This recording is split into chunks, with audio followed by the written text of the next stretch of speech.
Bin ich live? Yeah, I'm live. Sorry, I don't know why I spoke German there. Strange. This is Joan Grant. The book is called Scarlet Feather. Joan Grant was a writer. She lived in 1907 till 1989.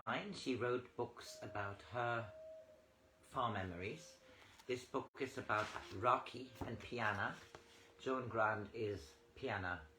They were born as outcasts into an American Indian tribe many thousands of years ago, somewhere in the West. And they want to become joint chiefs of the new tribe. We are now at the 29th reading, I think, and they are chiefs now. They've had the ceremony with Nakachik, who is the chief of the two tribes, and Piyanah's father. And they are going south with their new followers, building a new tribe, wanting to find a new home. The Bitter Mountains. At dawn, we made our last offering of grain and meat and arrows to the totem of the two trees. Henceforth, we could no longer claim territory that was familiar, for the morning and the evening were the boundaries between which we traveled. We were to make the first stage of the journey by river, before striking south to assay the path over the mountains of which Hajan had told us. The tribe gathered to watch us go, the old women remote and vindictive, longing to mouth the maledictions they dared not utter in the presence of my father. The young men regretful that they could not come with us, the squaws scornful, yet envious, the half-brothers and the naked foreheads sorrowful, because we, who had befriended them, were going away. It was difficult to say farewell to Nakachik, and to display the impassivity that he expected from me. I knew he could have wept, because he might never see us again, yet I knew he rejoiced, because in our going we fulfilled his oath. I had begged Narok to come with us, for I knew he would be lonely for me. But he had said, "Through your eyes, Piyanah, I've seen beauty, which once I thought had forsaken me. When I was blind and in despair, your father brought me hope. Now I stay to comfort him." Raki and I knelt in the prow of the leading canoe, and at the bend of the river we let the paddles trail in the water to look back for the last time to the place which for so long had been our home. Above the naked trees the lookout rock was carved against the sky. On it stood the chief, watching us go away from him into the future. My vision of him was blurred by tears. I was afraid because I was leaving him, lonely because I was leaving him. Yet how could I be lonely with Raki? And how could a dual chief fear to go beyond familiar boundaries? Mother, don't let him be lonely. Mother, stay with him very close so that he knows you are always there, even in the daytime. I saw Raki pick up his paddle and I bent to mine. Slowly the wooded hills swept down to hide us from Nakachik. The silence of early morning was broken by more than birds or water dripping from the paddles of 17 canoes. We seemed to hear the heart of the woods beating. Then the rhythm changed from a lament into a song of victory soaring into the sunlight. Song of the forgotten ones laughing in the moonlight. We lengthened our strokes to the rhythm of the drumming, and sorrow was lifted by the rhythm of the drumming. In the drumming there were high hills and looking forward. In the drumming there was laughter and new horizons. In the drumming there was friendship, which a parting cannot sever. This is why Naruk was not here to say farewell to us, said Raki. This is his farewell, I said. He's telling us that in spirit he joins in our adventure. He says that if ever we are in danger, we shall hear his drum. The rhythm beat like a pulse in my head, even when we were far upriver, and my ears were deafened by the distance. We kept to the river for 11 days. 7 days when our cooking fires were lit before sunset and no one woke until dawn. I do not know if the others found it hard to leave the canoes. To me, they were the last physical link with the old life. The river was the same river in which we had swum and spared fish since we were children, but the country into which we were journeying had no link with us. We dragged the canoes up the bank, protected them with pine boughs, and tied 3 broken feathers to each prow to show that they were abandoned and could be used by anyone who had need of them. The next 8 days were through bleak country, bare hillsides with tracks of dense pine forest in whose shade the winter snow still lingered. Game was scarce, but several times we were able to kill a deer and so conserve the grain and pemmican we had brought with us. On the 19th day we sighted the Bitter Mountains. They were much higher than those that guard the Valley of the Two Trees, and snow still lay thick even on the lower slopes. I wanted to suggest that we make a temporary encampment until the weather improved, but Raki and the others were so eager to press on that I did not voice my uneasiness. Hajan said that it would take us 5 days to cross the pass, so we waited until we had sufficient fresh meat to last us for that time.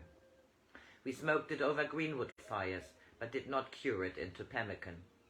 Why should redskins be afraid of cold? Did not each of us have 2 tunics, one lined with fur, and a blanket to sleep in, and moccasins of double leather? Why should I doubt the endurance of the women when they had not yet failed to maintain their quality? The night before we were to start the climb, I walked beyond the friendly circle of firelight and could feel the snow crunching underfoot. Behind me, I heard our people laughing and talking together. Ahead of me were jagged peaks black against the rising moon. I talked aloud to try to fan my spark of courage into flame. Piyanah, don't see only the threatening peaks. Look further to the kindly valleys we shall find beyond them. Think of the fruit trees, Piyanah, the warm river and the lush meadows where your children will play. Take your people over mountains, Piyanah, so that your son will know that even the winter is not unkind. Piyanah, don't let Raki know you are afraid, nor Dorog, nor any of them. It was you who first wanted to go south. If they know you are afraid, they will begin to doubt your judgment. If the mountains look difficult now, they will seem higher if we wait until the snows melt. You have made them wait until enough meat was smoked. There is no excuse to wait any longer, Piyanah. Raki is ready to go. Would you make of yourself a burden instead of a companion? Next morning I saw a heron against the cold grey curve of the sky. A heron flying to the south. I took it for a sign that our totem was close. The faith that flickered grew strong. The mountains were only a barrier to cross, and had not Raki and I already crossed so many barriers to find each other? The first 3 days of steady climbing through the foothills that guarded the main range were so easy that I was glad not to have betrayed my apprehension, even to Raki. The sky was a strong blue and the wind only enough to cool the sweat on our foreheads. Hajan said that the pass was between 2 peaks which we could see jutting up like the fangs of a wolf.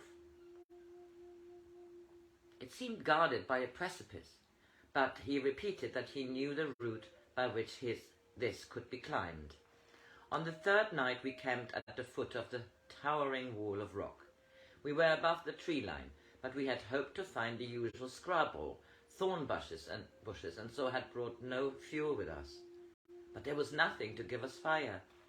When the women realized that there would be no light to guard us in the dark, they began to whisper together. Raki wanted to burn some of our arrows to quell their fears, but I told him that if he did, it would prove that we were tolerant of their superstitions. All the tribes believe that it is an ill omen to pause in a migration without lighting a fire, said Raki.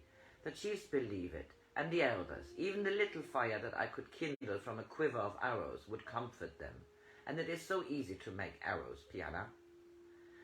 Perhaps because I understood only too well what the squaws were feeling, I said sharply, "If you encourage them in their superstitions, I will go on alone, to show them that their chief, who is a woman, is not so tolerant of their foolishness as their chief, who is a man." I walked resolutely away into the darkness, praying that Raki would follow or call me back. The prayer was answered. "As you feel so strongly about it, I will do what you wish, Piyanah.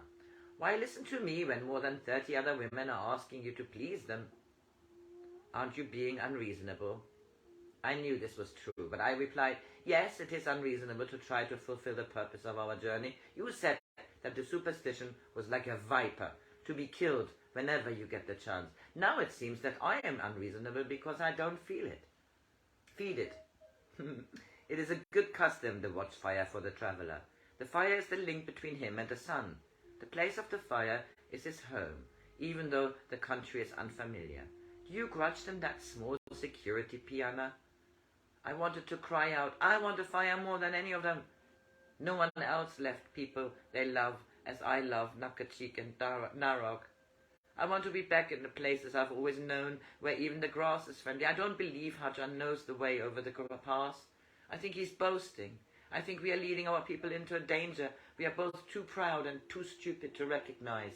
I wanted to tell Raki all this, but instead, trying to make my voice sound amused and a little scornful. "Give them their arrows, Raki. I had forgotten that children are afraid of the dark." He looked at me, hurt and bewildered, then turned to go back to the small patch of level ground where the others had spread their blankets. I sat with my back against the boulder and my chin on my knees, angry and miserable, watching the sparks from Raki's fire stick and the pitiful little flames which crawled up the shaft of the arrows I had fletched for him. The fourth day was slow and arduous. 37 times every load had to be hauled up to a new ledge by ropes. For the rock was friable, and the handholds would not have borne a man's weight if he had been cumbered even by a tomahawk or a bag of maize. There were several places where we could rest, though with our legs dangling over a sheer drop. We dared not waste the daylight and so pressed on. At sunset we came to a wide shelf, sufficient for all of us to sit huddled together, but not for anyone to lie down. We roped ourselves together so that if anyone slumped forward in his sleep, he would be jerked back to safety. It was very cold, and my jaw muscles ached from the effort to stop my teeth chattering, for the others might have thought they chattered with fear as well as cold, which might have been true, though I would not admit it even to myself. We were all too tired to eat before Raki gave each of us a stick of pemmican to chew. Before dawn, the wind began to rise, sharp as snow water. I longed for the light so that we could see to go on. Anything would be better than this frozen waiting. Dawn showed a sky thick and grey as a dirty blanket. Snow began to fall, heavy, sullen flakes which froze as they touched the rock. Hajan again took the lead, but his earlier confidence had deserted him. The ledge on which we had spent the night ended in an overhang, and we had to go back to try to find a new way up. We came to a perpendicular shaft, which Raki decided would be possible. He went first, and I followed. I followed him, feet and shoulders wedged across the cleft. It was a painful progress, and all the time a question ran in my head. Will the walls widen so that we can get no purchase, or narrow until we are wedged if we try to go any further? My moccasins were worn through before I reached the top, where Raki hauled me up to stand beside him on a wide platform. It was exquisite relief to lie down without fear of falling. It was easier for the others, for we let down a rope to them, but it was noon before the last load had been brought up. Now the snow was falling faster, and the wind bade us as its quarry. When the clouds lifted for a few moments, we could see the pass above a steep scree, which looked easy compared to the last two stages. We even found a few stunted thorn bushes, which surprised me as the lower slopes had been barren, and there was a shallow cave which gave sufficient shelter for a fire. We all felt more cheerful after a hot meal of pemmican, stewed in snow water and thickened with maize meal. The weather was getting worse, so Raki decided we should spend the night there and start for the summit with the first light. I must have fallen asleep while the others were still eating, for when Raki woke me I was still sitting half upright with my head on his shoulder. He pulled a blanket round us. The others were rolled in theirs, huddled together for protection from the wind, which had veered to the northeast and was now blowing into the cave, the mouth of which was half covered by a snowdrift. I slept so heavily that Raki had been rubbing my hands and feet to warm them without waking me. We baked bread in the ashes and each had a piece to eat before the light was strong enough to move on. Right, this is quite a long chapter, and I make this part 1, and I will read the rest tomorrow. Have a good Thursday.